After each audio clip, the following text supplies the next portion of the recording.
Olá, seja bem-vindo a mais uma aula. Na aula de hoje, vamos falar sobre o núcleo celular, mitose e síntese de proteína. Então, pegue seu material de anotação e vamos lá para mais essa aula. Bom, primeiramente, iremos falar sobre a organização do núcleo interfásico. O núcleo celular é uma estrutura característica das células eucarióticas. Cada célula quase sempre contém um núcleo, cujo tamanho e forma variam, dependendo do tipo de célula. Entretanto, há células com dois ou mais núcleos. Protozoários ciliados, por exemplo, apresentam um núcleo pequeno, ou micronúcleo, e outro maior, o macronúcleo. As fibras musculares estriadas em nosso corpo, resultantes da fusão de várias células precursoras, têm dezenas ou centenas de núcleos. Ao contrário, as hemácias dos mamíferos não apresentam núcleo, pois ele degenera no decorrer do amadurecimento celular. O núcleo é delimitado pelo envelope nuclear ou carioteca, constituído por duas membranas lipoproteicas muito bem ajustadas uma à outra.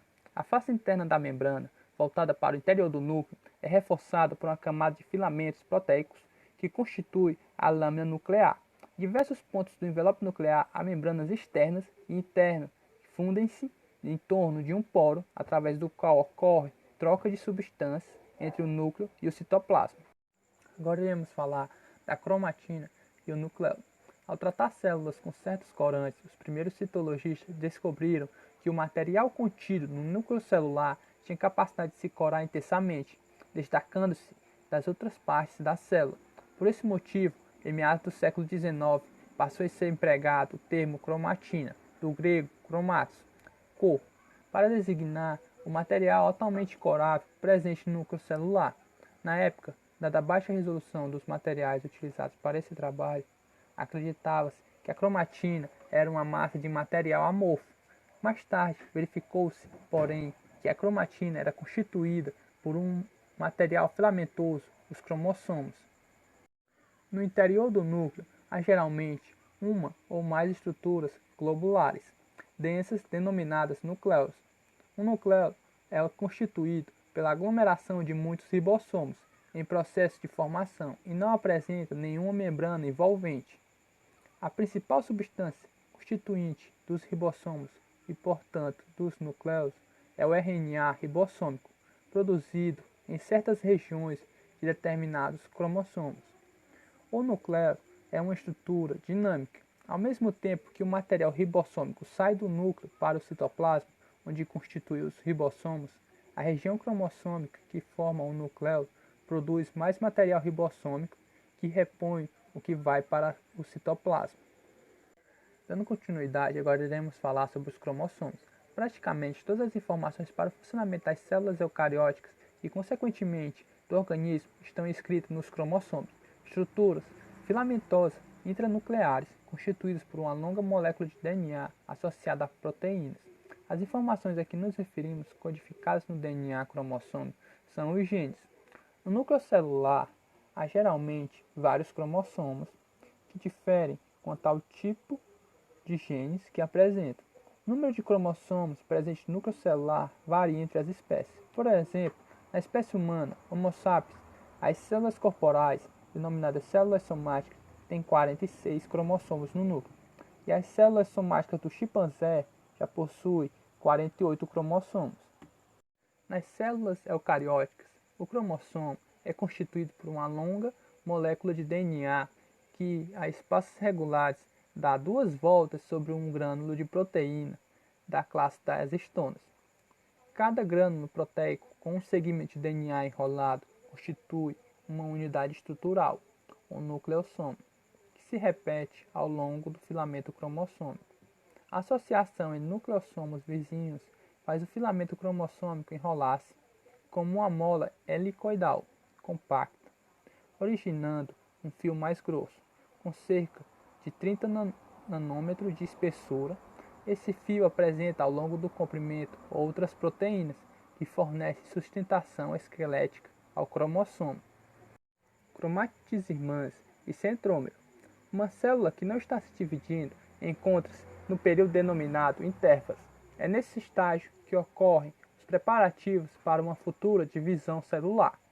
Um dos principais eventos que antecede a divisão da célula é a duplicação dos cromossomos, condição necessária para sua posterior distribuição entre as células filhas.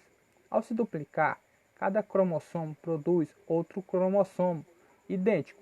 Ambos permanecem juntos, aderidos por proteínas especiais e fundidos em um ponto denominado centrômero. Enquanto ainda estão unidas, as cópias de um cromossomo duplicado são denominadas cromátides irmãs. A separação das cromátides ocorre em uma fase específica da divisão celular durante a qual o centrômero se divide. Durante a divisão celular, cada cromátide condensa-se independentemente de sua irmã, apesar de ambas continuarem unidas. Com a condensação, os cromossomos encurtam e tornam-se mais grossos, assumindo aspectos de bastonetes duplos. O centrômero associa-se a microtúbulos presentes no citoplasma e desempenha um papel fundamental na separação das cromátides irmãs durante a divisão celular, como veremos adiante. Os pesquisadores costumam classificar os cromossomos pela posição do centrômero, reconhecido pela presença de um estrangulamento que divide o cromossomo condensado em dois braços. De acordo com esse critério, os cromossomos são classificados em 4 tipos: metacêntrico, em que o centrômero divide o cromossomo em dois braços aproximadamente de mesmo tamanho; submetacêntrico, em que o centrômero é deslocado da região mediana, definindo dois braços de tamanho um tanto desigual; acrocêntrico, em que o centrômero se localiza perto de uma das extremidades, definindo um braço bem maior que o outro; e telocêntrico, em que o centrômero se localiza na extremidade do cromossomo, que tem apenas um braço. Agora, cromossomos e genes. Em uma definição simplificada, cada trecho da molécula de DNA que contém a informação para a produção de uma proteína constitui um gene. O conjunto total de moléculas de DNA de uma espécie, incluindo todos os genes quanto trecho de DNA não codificante, constitui o genoma. Cromossomos homólogos. Na espécie humana há 24 tipos de cromossomos. 22 deles são denominados autossomos, identificados por número de 1 a 22. Os outros dois tipos, chamados de cromossomos sexuais, são identificados por letras X e Y. Autossomos são os tipos de cromossomos presentes em células de ambos os sexos. Cromossomos sexuais são os que variam entre os sexos e diferenciam células masculinas das femininas. Cada célula do corpo de uma pessoa, com exceção dos gametas, apresenta um par de cada tipo de autossomo e um par de cromossomos sexuais. Nas células femininas, o par sexual é composto por 2 cromossomos denominados X. Nas células masculinas estão presentes os cromossomos X e um cromossomo Y.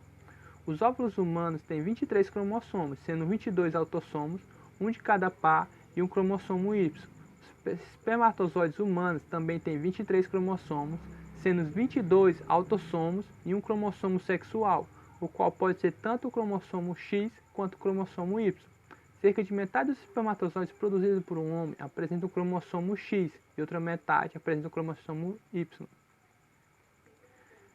Os representantes de cada tipo de cromossomo de uma célula originada do zigoto, um herdado do pai e outro da mãe, são chamados cromossomos homólogos, do grego homós, igual, semelhante.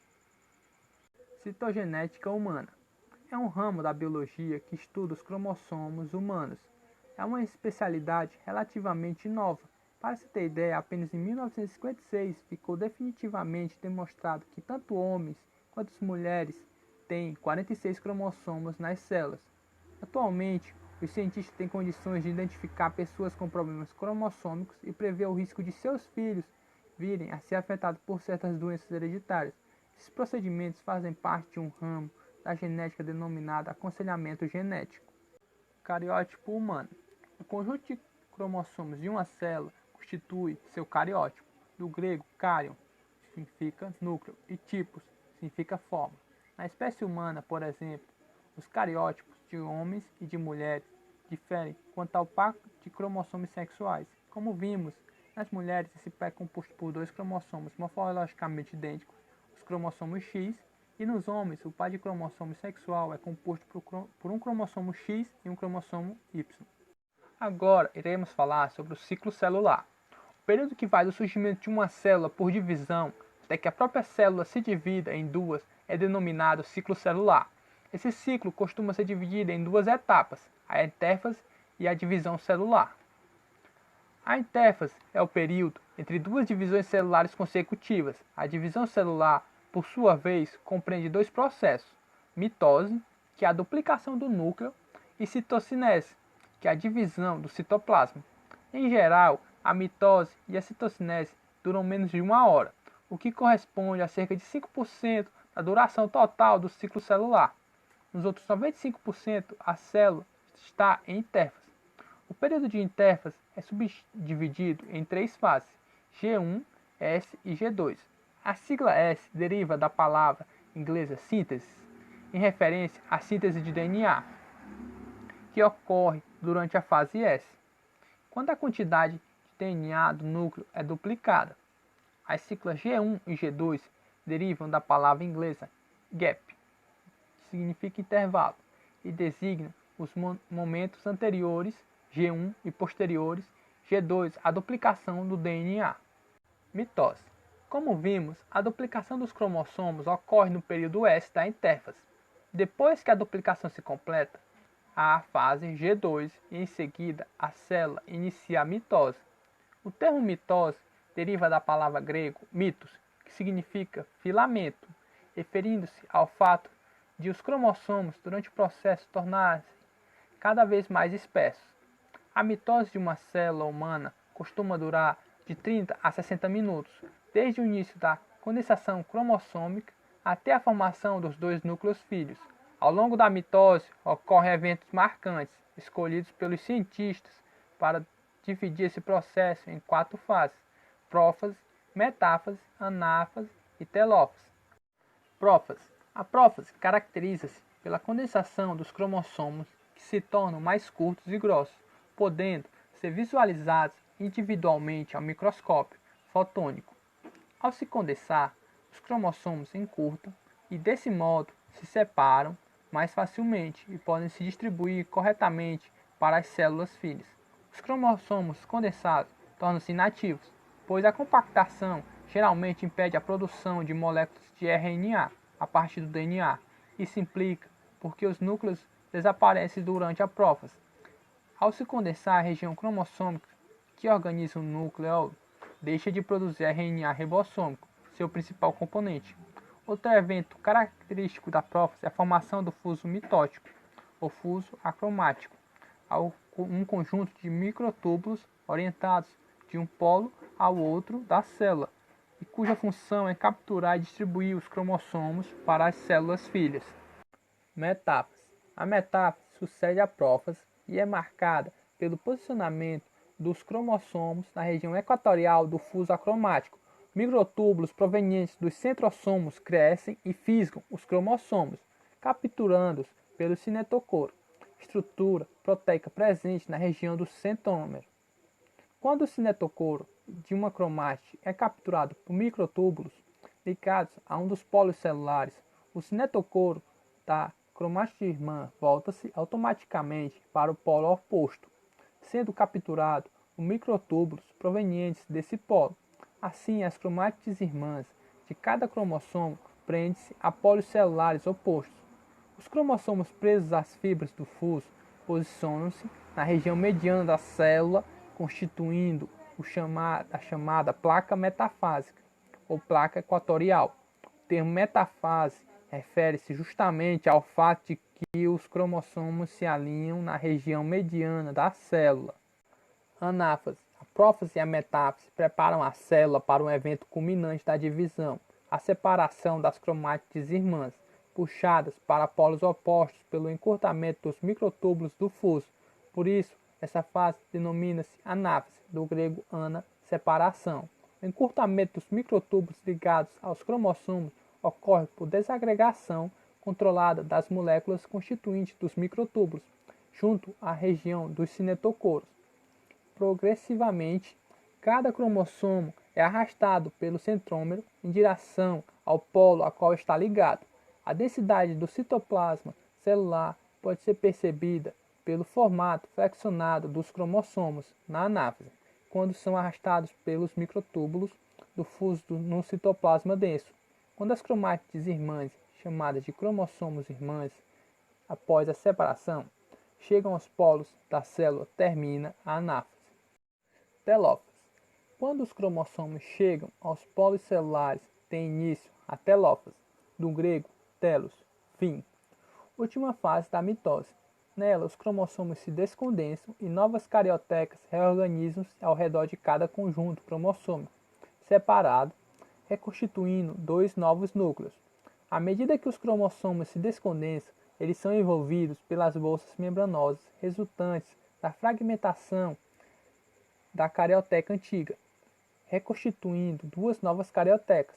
Com a descondensação, os cromossomos voltam progressivamente à atividade e retomam a produção de RNA ribossômico.